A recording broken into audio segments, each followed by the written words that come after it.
Chris here with another fresh tip for you all. In this video we are going to continue our look at painting a Stormcast Eternal Castigator. In this video we are going to work on the arrowhead and the scroll, and we're going to create a little bit of a glowy effect for both of these little details on the model. To get us started, we're going to use some Screamer Pink. This is a nice base color. It's a nice darker kind of pinky magenta-like color.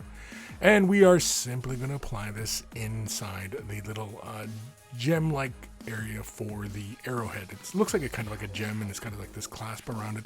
So we're going to paint it in that sort of fashion. So very carefully here, we are going to base coat all the areas around that arrowhead. And then on the back side, we are going to apply this color inside the runes on that little bit of scroll that's hanging off his back. You can see we're being somewhat careful, and we have not painted the rest of the scroll yet because it really isn't entirely that necessary. As long as we're careful about things, we can pretty much move forward in this way. So we applied 2 coats to those areas, and then we're going to come in with some Emperor's Children. It's a nice bright color. We're going to throw this onto the palette, and we are going to apply this basically inside the main area where we had applied the Screamer Pink. Now we had applied the Screamer Pink basically as a base tone so that we could apply this brighter pink, but we didn't want to, lay pink down and put down 10 layers of this stuff and then try and darken it up and what have you. So you apply the Screamer Pink just as your base and leaving just a little bit of the Screamer Pink out at the edges of this detail.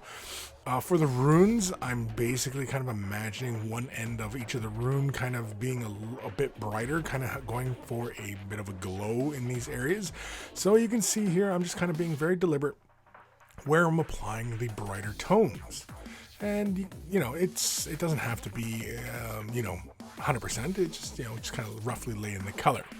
Next, we're going to take some white scar. We're going to mix that into the remainder of the Emperor's Children, giving us roughly a 1-to-1 mix ratio.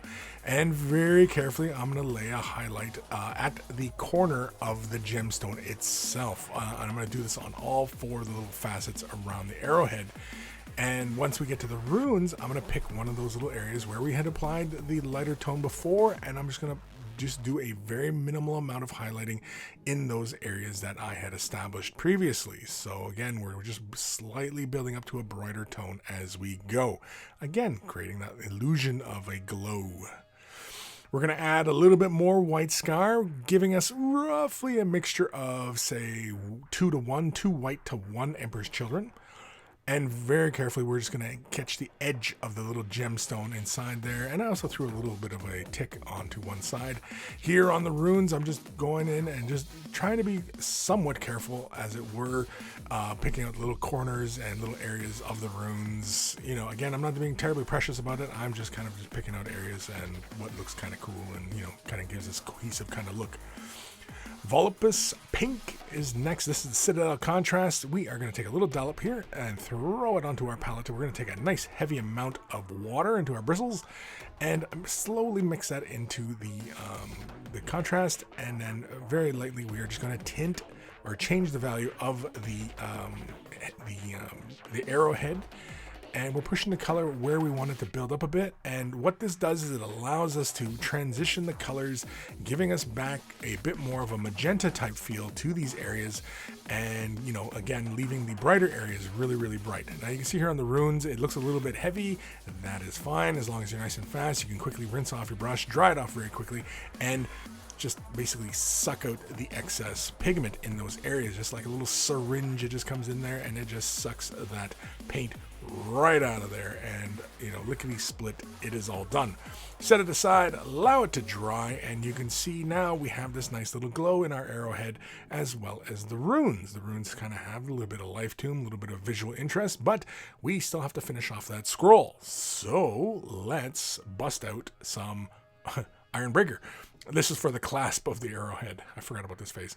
Really, really fast. I just simply go in and catch this little cross beam that comes across on the arrowhead, and then just reestablish some highlights along the edges of the clasp. Anywhere that I got a little bit messy with the Screamer Pink and anything like that. For the scroll, we're going to use Rakarth Flesh. I'm going to slap a little bit onto the palette, just the dampness of the brush to thin the color down just a little bit so it can apply nicely. You can see I draw the brush, turn it 180 degrees, and draw it through the paint again, making it a nice chisel, and very lightly I draw it across the high points of the scroll so that it doesn't fall within the recesses of the runes itself, just catching just the high points. Then very carefully I just go in and apply it along the outer edges and the bottom, and fill out the shape. Snakebite leather is next. I just quickly use a little bit of dampness just to thin it out just ever so slightly, but then I wasn't really happy with that, so I just basically used it straight out of the bottle, and then began applying it onto the edges. I didn't really apply it to the main face of the detail. I just really wanted just on the edges to be a little bit darker, just get a little bit more shadow going on. And again, we could have done this by applying a shade wash, but that would have run the risk of falling into the runes and changing that value, and it's a whole rigmarole, right? Screamer Pink is next, and we slap a little bit onto our palette, just the dampness of the brush to thin it down ever so slightly, and we just do a very gentle little edge highlight along the perimeter of the scroll. We could also go in and do the runes themselves, but I was quite happy with how it all looked, so I didn't really feel it was entirely necessary. But once it's all said and done, there it is. That is the scroll, the runes, and the arrowhead. Huge thank you to my patrons. Without their support, these videos would not be possible. If you're considering Patreon support, click the link in the description below. There are varying tiers to support at, and a huge, huge thank you to everybody for their current support. Take care of those brushes, and they will take care of you.